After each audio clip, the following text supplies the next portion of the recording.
G'day everyone and welcome to On The Outer. I'm Gus and I'm here with my co-host Tom. Thank you, Gus. Round 3 in the books. Momentum was the big word of the week. We're seeing some big goal runs.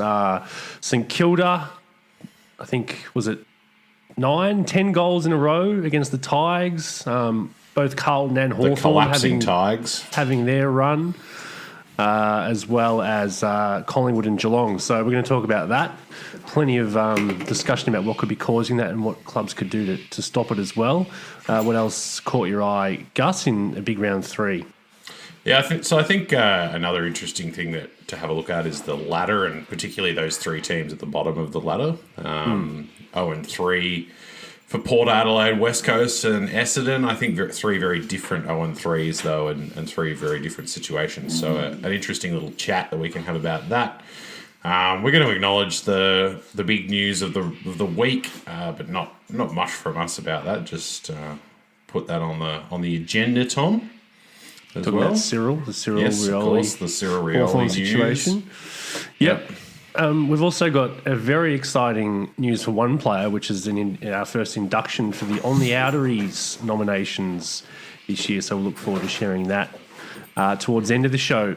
And if you are enjoying On The Outer, please hit us up at ontheouter1@gmail.com.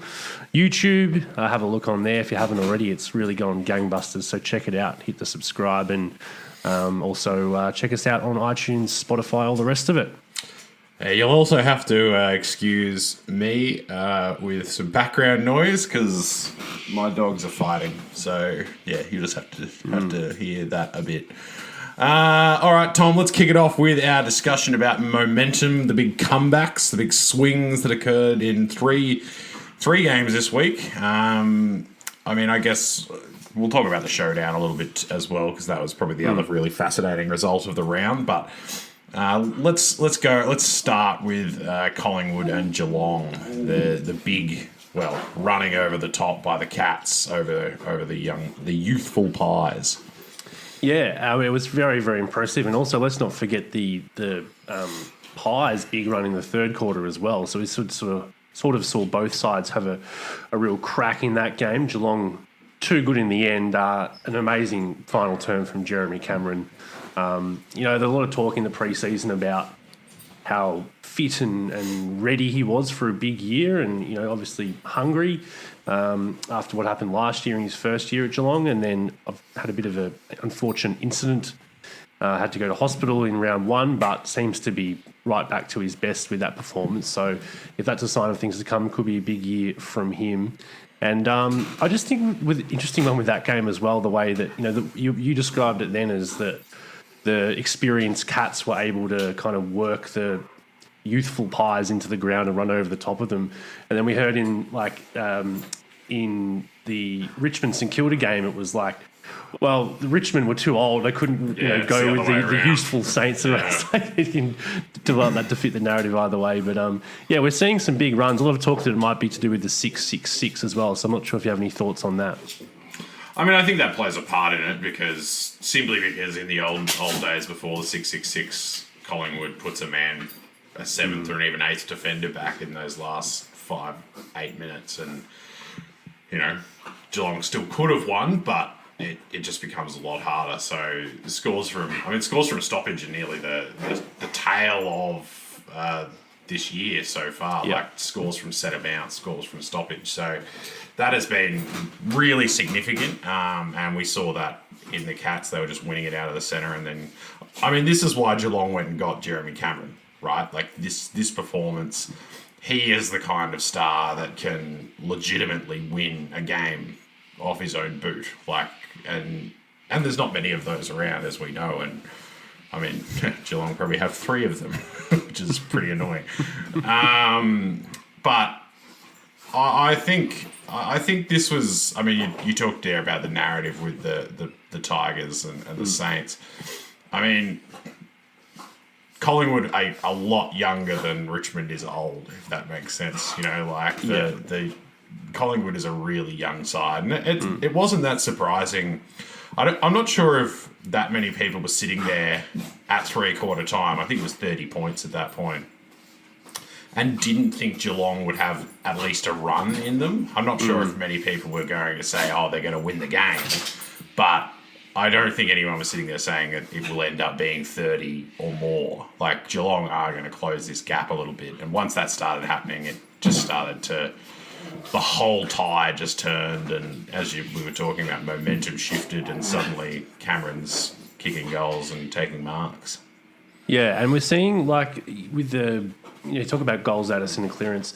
So many times so far this season in the first 3 rounds, I reckon we've seen teams kick 2 goals really quickly. So they get a goal, and then maybe the opposition are on the hop a little bit because all of a sudden they're adjusting something. They're making a quick positional change.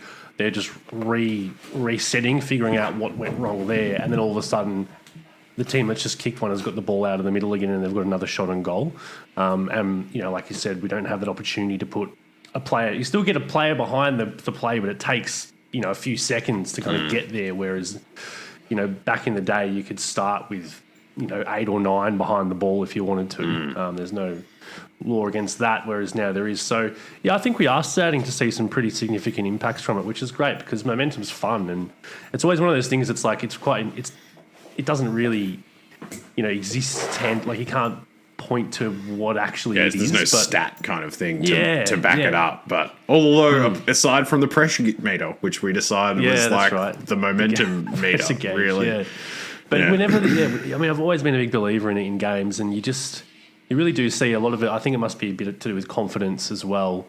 Once a team gets their tails up and the other team gets their tails down, whatever the opposite is, that things can happen pretty quickly. And we saw like the Hawthorn-Carlton game, 2 periods of dominance really from either side in that one as well.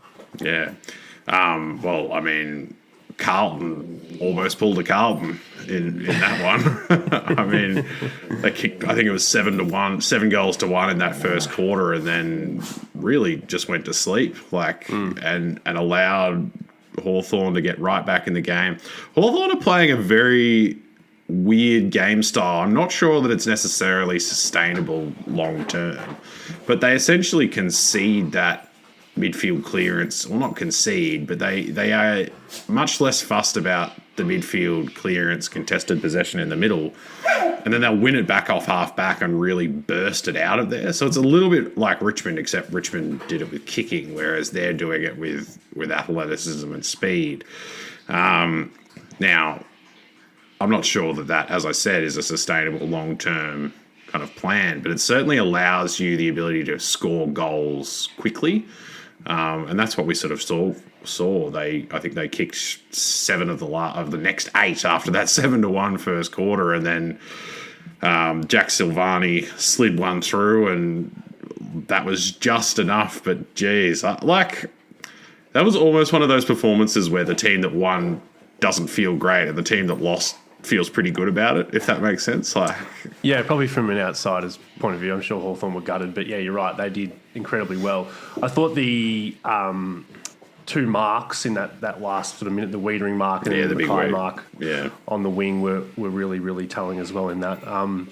But yeah, I think with Hawthorn, you might be right, it might not be a sustainable way of playing necessarily long term, but what it could do is it could get them into the 8 this year. If they get this style up and running, as it is now, say in, round 19, 18, that kind of period of time, if they're still going with it, it can get teams on the hop. New game styles that are innovative and that other teams aren't prepared for, that's what gets average sides into the final. It's not that new, though. Essendon were doing this back half turnover slingshot game 5 years ago. I mean, it's not brand new, but people aren't coaching against it right now. They're coaching against clearance. So I don't know. I'd be stunned if Hawthorn made the 8. Do you think Collingwood's more likely to make the 8 than Hawthorn? I don't think either of them are very likely to make the 8. No, but that's not the question. I think okay. Yes, I guess. I think they've got more top-end talent on their list at the moment. what Collingwood do, but they've probably got more young players as well. So I Well, mean, I think Hawthorn are a fair bit better than I thought they were. I thought they were destined to be bottom. but we do see this stuff, right? Like the first few weeks. I mean, the Suns are the perfect example. Like it happens every year. They come out and win 3 or 4 games in the first 6 weeks. And then get dumped and don't really win again. And I'm not sure that is not going to be the case for Hawthorn. And you know, there could be other teams in that basket as well. Collingwood being another one. Dunstan, Sicily, pretty good though. 2 pretty handy inclusions. Like easy to forget. Oh, and I think Jath has taken another leap as well. Like he looks amazing. He's one of the best halfbacks in the league. Like he could make the All-Australian team this year. Oh yeah, like definitely. Easily. He'd be in there right now. Yeah. I think he's an absolute star back there. They've done well with that. Now, Tom, you mentioned this game just before, but we will touch on the Saints-Richmond game, or Max King 2.0 winning games, because he's looking pretty good. He's looking the goods at the moment. I think it is interesting, as you said, because like this is the new narrative that Richmond's too old or whatever. I don't actually think Richmond were that old. They have quite a few younger players in their side. I think it's just that, you know, this is what happens when you have a really good team for a long period of time. You don't have a lot of first-round draft picks. You get some injuries. Like this is what's happened, is that Richmond are just a bit thin, and they still kind of have the quality to put together good quarters and good periods of the game, but they just find it really hard to run out 120 minutes of really high-level footy, which is what we saw against Carlton. It's what we saw again against St Kilda. Yeah, and I think we said this sort of when we were previewing Richmond at the start of the year, is like they kind of are in a situation where things could go well for them this year, but they need their best 22 to 25 on the park every week for it to happen, and it's just hasn't happened so far this year at all. And you're right, like they have played some really good quarters, but the fade-outs are pretty like dramatic. Like to have... So there were, I think, 4 goals up against Carlton, you know, late in the third, 4 goals up against St Kilda, sort of midway through the third, and they've ended up losing both games by around 5 goals. So it's pretty significant fade-outs in both games. So, yeah, that's not something that that's not like a sign of a top 8 quality side at all at this stage. Well, the midfield stuff for Richmond is, I think, the most concerning. Obviously, Presti is injured. Yeah. Dustin Martin, we don't know what's happening there. I mean, I feel like Shai Bolton, as good as he is as a forward, probably has to become sort of a much more permanent fixture in the midfield, because really, I think so. It doesn't seem. I think he should be playing midfield, especially when. I think the plan I think was this year to have Stack play as that half forward, and Bolton in the middle, and Stack's had a few interruptions. But yeah, I think Bolton should play midfield. Presti is back this week, which is good. But then, you know, they lose Grimes. Yeah. And also we'll see how long Presti is back for, realistically. Yeah. But on the flip side, the Saints, like, you know, are they better than we thought? It's sort of hard to judge. They're so... I had them on the edge of the finals, which maybe was a bit higher than a lot of people, but I think that they did play well, and a few of their more maligned players played well. So Brad Hill was quite good. Mason Wood was pretty solid. Brad Crouch was very good. He was great. He won the medal for best on ground. Obviously, the big difference, or the big thing that is sort of changing our concept of what St Kilda is Max King and his kind of ascendance into being able to win a game of AFL football playing 15 minutes of good football, like, because that's what it really seemed like. That's what it seemed like against Freo. That's what it seemed like on the weekend, you know, like very much so. Yeah, I saw something on, I think it was on the AFL website, that was like, oh, they'd be really concerned about how quiet Max King's been in the first half. So I'm like, he kicks 4 goals in like 20 minutes every week. I don't think they'll care what happens the rest of the game? Like, what are you talking it'd be low down their list of concerns. Yeah. Like what's going on in that. Yeah, it's he's very impressive. What is it about him? Like, because I'm looking at him like, yeah, he's tall, and he's a good contested mark, but he's not particularly thick or strong. His kicking is good sometimes. Like, I understand that he's a very good player. I just don't really know why he's that much better than, say, a Peter Wright or a Taberner or one of these other guys who's 200 centimetres and can clunk. I think it's the judgment of his ability to judge the ball in flight. Like, there was a couple of marks that he took against Richmond where they were kicked, like somebody kicked the ball inside 50, and like basically as it came off the Saints player's boot, you're like, well, King's going to mark that. And like, I don't know what that is as a talent that you can quantify, but you could just see that he had his eyes on the ball, and you're like, yeah, that's it, and he's just going to mark this, and it's sweet. You know what I mean? Like, timing and judgment reading. Yeah. And like, he was playing against Robbie Tarrant, who I think I saw up until 3/4 time in that game on Sunday, he'd conceded 1 goal for the year. So he's come in and done a pretty good job. And then all of a sudden, King just gets a hold of a really experienced defender and just rips him apart. 4 goals, 2 or whatever it was in the quarter. So, and the same thing against Freo. Like they have a really good defence, and he just threw them around, and only for like 20 minutes. So that's all he needs. Yeah. But yeah, I think that's changing the concept about what St Kilda is, because if they have a true superstar forward, then that is the number one thing that you want as a team. Like, and that can drag you up a level, even if you aren't very good. You can be better than what you are broadly. All right. Well, let's move on. Speaking of being better than what they are, the Adelaide Crows had a fantastic win in the showy against Port. This was another unexpected result, but also another mini sort of comeback, because Port, I think, were cruising for probably a lot of the game, really, especially after half-time. And then, just a couple of quick goals from the superstar Elliot Himmelberg, and then a very, very famous after the siren shot from Jordan Dawson, probably the best kick in the team, who produced probably the worst kick he's ever done that happened to have the biggest impact of any of it. So huge confidence building win for Adelaide in that particular game, and Port Adelaide just gets worse and worse. I mean, I would assume, and we'll talk about Port in a minute, but I would assume that is the first time that has happened, that a player has been injured and gone off, and somebody else has taken the shot after the siren to win the game. Like, I've never heard of that ever happening before. Yeah, that's interesting, isn't it? Yeah. I wonder if that was, Yeah, there was a bit of sneakiness, but like... Yeah.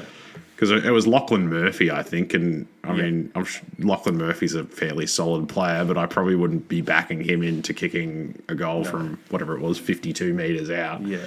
Whereas, and the Dawson kick too, I was like, he hasn't even made the distance when it came off the boot, and definitely thought he'd missed, and then it just swung back in like a big in-swinger, and split the sticks. I mean, I know they're like, it wasn't a beautiful kick, but just the ability that he was able to nail that shot in some capacity just goes to show that these kind of having these quality players on your team, it just matters. Like he's not the perfect player, but to be able to execute skill. He was also outstanding. Through the game, the whole game. He had 25 touches and another goal. So he was really good for the rest of the night. Yep. Bringing those players into your squad, at the right age, who just have that class, it just matters in big moments. And they wouldn't have won the game without him. No, of course not. That's a huge tick in winning a showdown in his 3rd game for his new club. It doesn't get much better than that. Well, he's probably the king of Adelaide this week. Well, parts of it anyway. Let's move on to Port, Tom. We're going to have a chat about the 3 clubs at the bottom of the ladder of the 3 0-3 sides. So that's Essendon, West Coast, and Port Adelaide. We'll start with Port because that makes the most sense. I think this is this to me is the worst team out of the three. I think these guys would be the most disappointed, and I think this coach out of the three of them would be on the hottest seat. It's two pretty disastrous losses in a row, isn't it? Like, Hawthorn, no one expected them to lose that game, and then they go out and lose by almost 11 goals, and then you think, well, they're going to make amends surely against the Crows. And look, they were good. They were all right for most of the game. They lost by a couple of points after the siren, but really, really good teams don't let that kind of thing happen. There's a few disciplined errors, a couple of missed shots late as well, which probably would have iced from senior players. Yeah, so you do have to wonder about the psychological thing with Port Adelaide starting to rear its head again.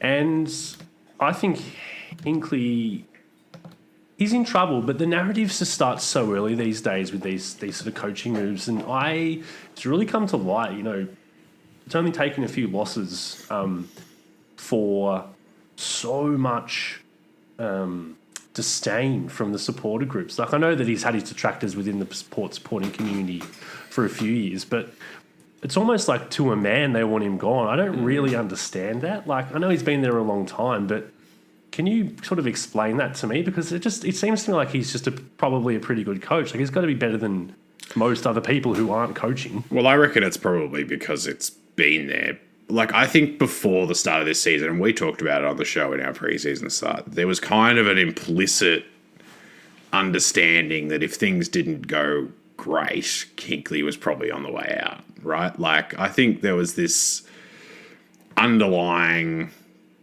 kind of idea that unless they had a really, really deep run, and I mean, they did last year, they made the prelim, but like, unless they made the grand final, Hinkley was probably going to be moved on. And I would imagine that if you have that bubbling away in the background, and then their team comes out and sucks, because that's what's happened the last 2 weeks, they've been bad. Suddenly it becomes, well, why didn't we get rid of him straight away? If that is the position, if that is the implicit position, then why didn't we just cut the cord? So I think that's probably what's playing out, as we say. I think you're right. I mean, I think Hinkley has his good parts and his bad parts as a coach. I think he's a pretty good, like, tactical manager in terms of his ability to set up a team and get it ready. He's probably not the best at, priming a team for a big game and getting them fired up and ready to actually go out and play. But that's like, there's hardly any coaches out there that are good at pretty much everything. And who are they? Like, who are they going to go and get? Like Ross Lyon? Like, I guess the other thing is, and I think you're right. I think in a way it's a self-fulfilling prophecy when clubs do that. When they say, "Oh, if things don't go well this year, we're going to move our coach on." Instantly, that kind of undercuts the whole operation, and then you end up having a bad year, right, because of it. But the pressure's on right from round one rather than when it should be, which is when your performance suggests it. But the 10-year thing as well. Like, he has been there a long time, and maybe it's just right that he shouldn't be there for another year, because 10 years is enough. And he's had a good chance. Like, he's had 3 prelims, I think, one back in 2014 and then two the last few years. So he's had a good chance at doing it. Two runs at doing it. And they've brought players in. I mean, like, this point was made on the Age podcast, but like, how many times have we heard this is the last piece that Port and Hinkley need? Dixon was coming in, Fantasia was brought in, Alir was brought in, and like, so often and look, I think that we kind of conceptualize failure in the AFL is wrong, because the idea that you fail if you don't win the premiership is stupid, because only one club wins the premiership. 17 teams in the AFL are not failures every year. But the reality is that Hinkley has got to a point with this team where really it is that. Like, his pass fail is pretty much winning a flag. And you can say that's harsh because of the luck factor and all that stuff that goes into winning a premiership, but it just is that at this point. I think that he needs to win a premiership or he's probably going to get sacked. Yeah.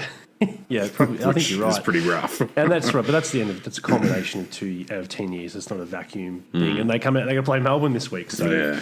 I mean, what a way to That'd be a big change the bounce back. narrative. Yeah. That's how you do it, isn't it? You beat Melbourne. I'm probably not tipping them, no, Tom, if as an early.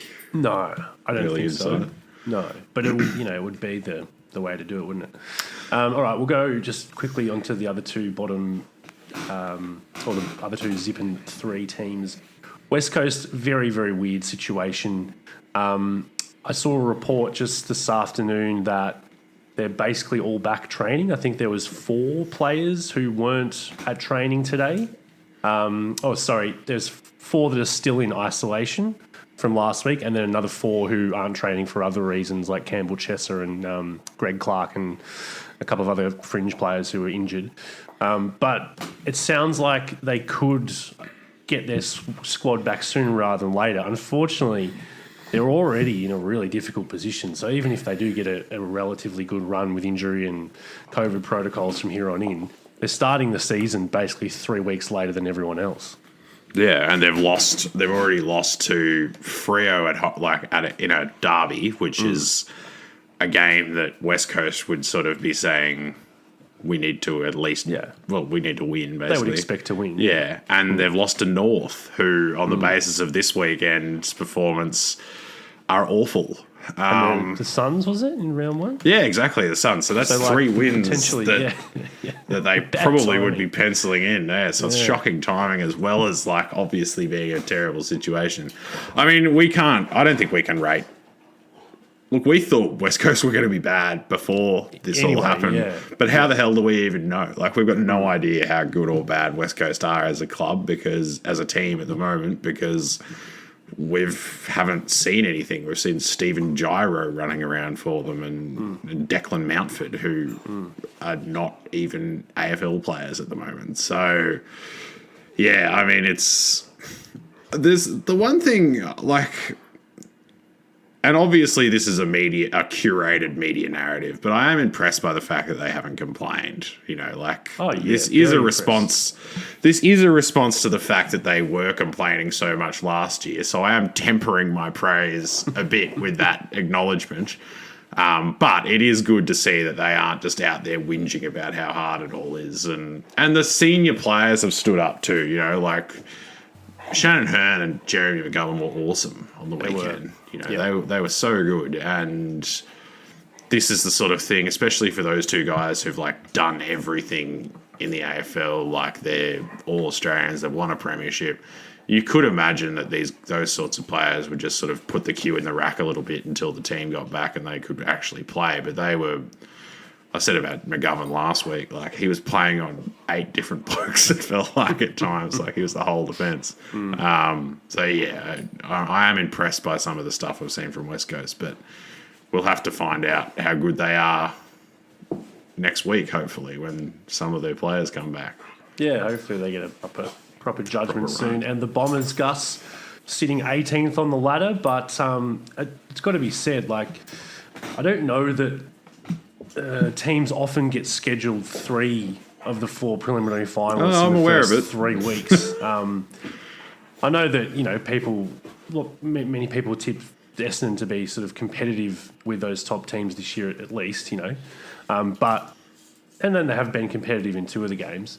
But, it's a bit of a rough start. I wonder if, I mean, they're not going to complain about it or anything, but, it strikes me as something that is quite unusual to see. Well, I think, and they have also had injury issues. I mean, obviously not to the extent of West Coast, but you look at the weekend they've played against Melbourne, played them pretty close without Zach Merritt, Kyle Langford, and Anthony McDonald, Tip and Woody, who are 3 of their best 6 or 7 players, you'd just about say. So I think Essendon, out of the 3 of these clubs, obviously I'm biased, but I think they're in the best position, I suppose, just on the best form, just on the basis of how they've played the last 2 weeks. Obviously, the first week was awful, but maybe we can just chalk that down to an out-of-the-box thing.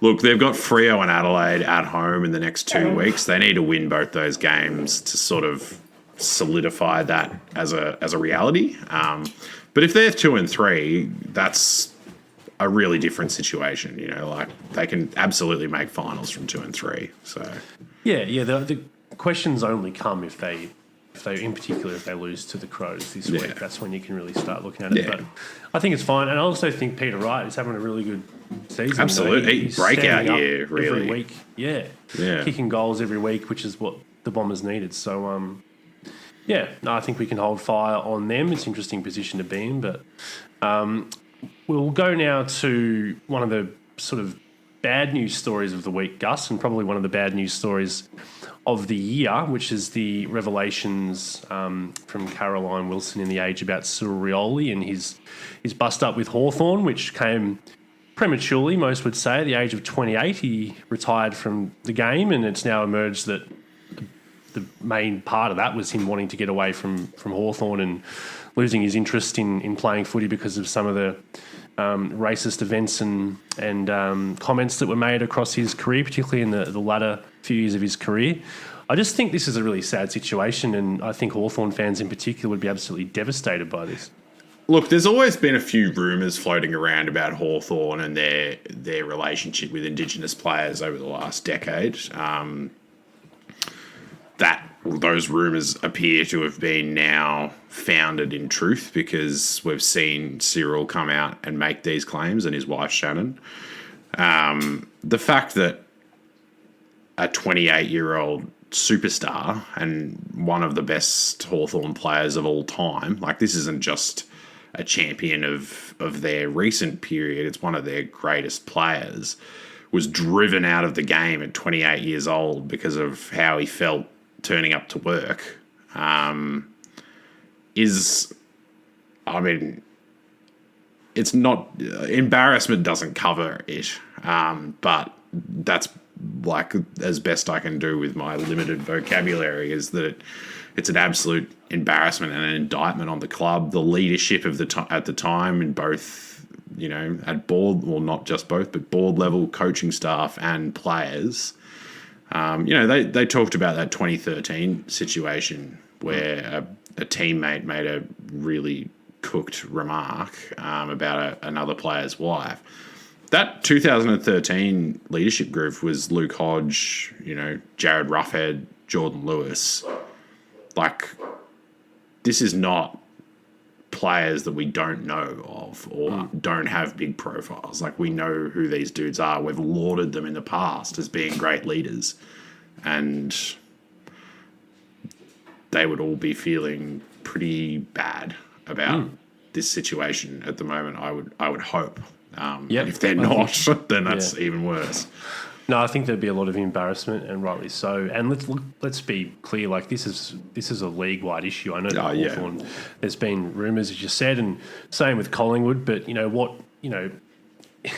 what Collingwood got right in the end was that they actually decided to have a look at it. And I think every other club around the league would have been thinking at the time, we probably need to do the same thing, but they haven't as yet. And I think this could be the beginning of some other clubs looking at their situation and trying to patch it up in a similar way that Collingwood's attempted to.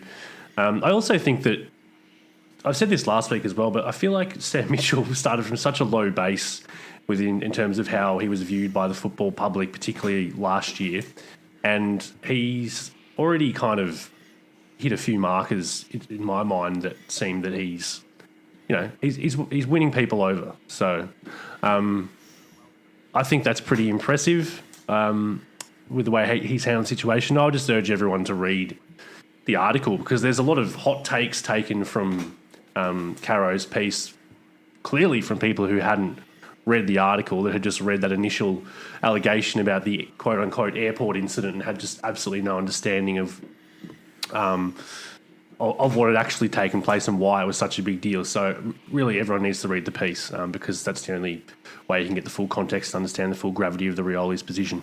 Just quickly on Sam Mitchell, it is ridiculous that he starts from this terrible base, wins his first 2 games, so everybody starts like making these slight shifts in their mentality, and then has a racist scandal like pop up immediately to throw him back down to the bottom. Like, well, I think that he's handled it well. That was what I was saying. I think that he's handled it as well as can be done, you know, but it's still not great. Not great. Yeah. No. But no, the reports that he on Friday when the piece was released, that the first thing he did was he addressed all the playing group and then had a separate meeting with the current Indigenous players and just to ask them about how they felt about the situation and also about how the club was currently going, if there were any issues that now that they would like to, to look at. Yeah, well, again, going off the Age podcast, the Indigenous players currently at the club are very happy with the situation. Reportedly, Chad Wingard in particular was outspoken about how they thought that they didn't have any issues at the moment, but also that they too had heard stories from that sort of early to mid-thousands team that they didn't like. So, that situation is, ongoing, I suppose, but we'll see what happens. All right, Tom, you've got our first nomination for On The Outeries this year. Do you want to tell people what that is? Yes. So the On The Outeries is an award that we instituted last season, and basically throughout the year we're going to nominate players sporadically whenever we see fit, whenever someone earns it, to be a nominee for the On The Outeries. And this is a player, we're looking at someone who was previously on the outer at their club, someone who maybe didn't play many games the year before or found themselves at odds with the coach. Maybe there's a new coach, maybe there's a positional shift. Whatever's going on, they've burst their way back onto the AFL scene and they're enjoying a good season in a fresh position or a fresh environment. So last year, Gus, our winner was Bailey Dale. Yep, good. Bailey Dale moving from half forward to half back and getting a lot of footy. All Australian, actually. He was. He went from being dropped to making the All Australian team. Pretty good rise. Yep. So this year we are nominating for our first position is... Drum roll, please. Drum roll, please, Lemons. Mason Wood of St Kilda. Who would have thought? Has he finally got it together? Look, he has had good patches before in his career. We all know that, but I think there's something different about Wood this year. He played 6 or 7 games for the Saints last year in his first year, a few as sub, so didn't get on the field or only got on the field for a short amount of time in some of those. And he started the season really, really well. I think he played his best game for St Kilda on the weekend, playing a wing role, still pushing up to half forward a little bit, but it's getting a lot more involved up the ground in a wing, and potentially he's got Jack Billings' spot at the moment, so it remains to be seen what happens after Billings gets back. But all Woody can do is to keep playing well, and Gus, you've noticed a little change in his game as well. Yeah, I just think the intensity's there, like things that he really hasn't done in the past, which has kind of been the big criticism of him, is like everybody knows his positives. Like he's a good athlete, like great athlete, really. He's a tall player. He can, do a lot of the things that you want from an AFL player, but he doesn't commit that extra part to his game, the smothers, the spoils, the hard running both ways, that kind of thing. I did have a quick look at his stats before coming on, Tom. The last 2 years in the 17 games that he's played, just as an interesting point, he's had 11 1%ers in those 17 games, which would be really, really low, you would think, even for a player who played a lot of forward. He's already had 5 this season in his 3 games. So that's not a massive amount, but it is still a significantly higher number than what Mason has been doing throughout his career. So I think there was just instances.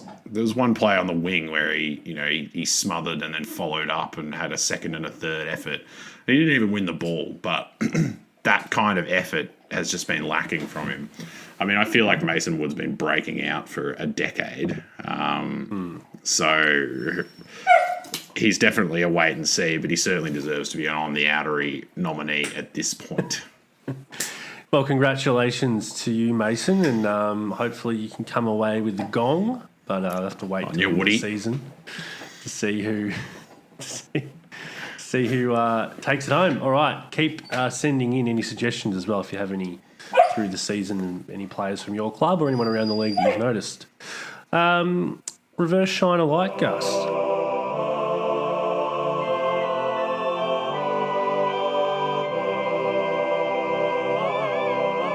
Yeah, so I took the man who's been in the news the most this week, I think, Tom. So other than, the awful ones. So I think I get a point, right? Jack Ginnivan for most headlines. He certainly got a few headlines, thanks to a certain a man cretin of the media. Yeah. And generous. No. But no, I think, what did he have in the end? He didn't get much. I think it was like 7 touches or something. Yeah. Probably had more headlines than possessions. Not sure. Not sure 7 will get you over the line with old Ginnivan this week, Gus. But look, you've certainly drawn the attention of the audience to him, and hopefully that all works out well for him. He seems like that seems to be his go, right? He does seem to enjoy a bit of agitation, anyway. Yeah.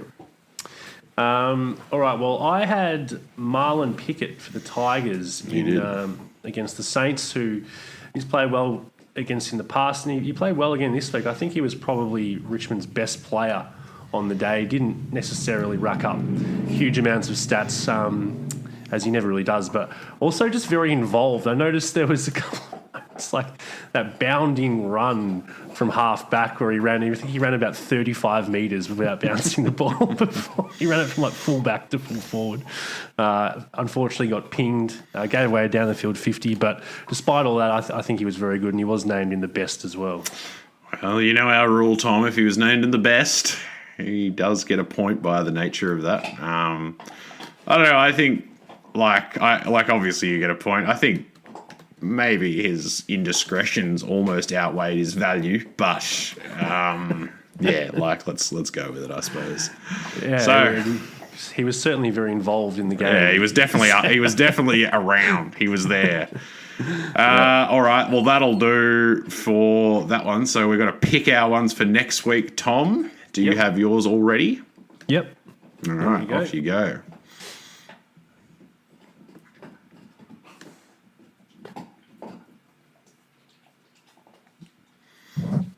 God. Jed Buse.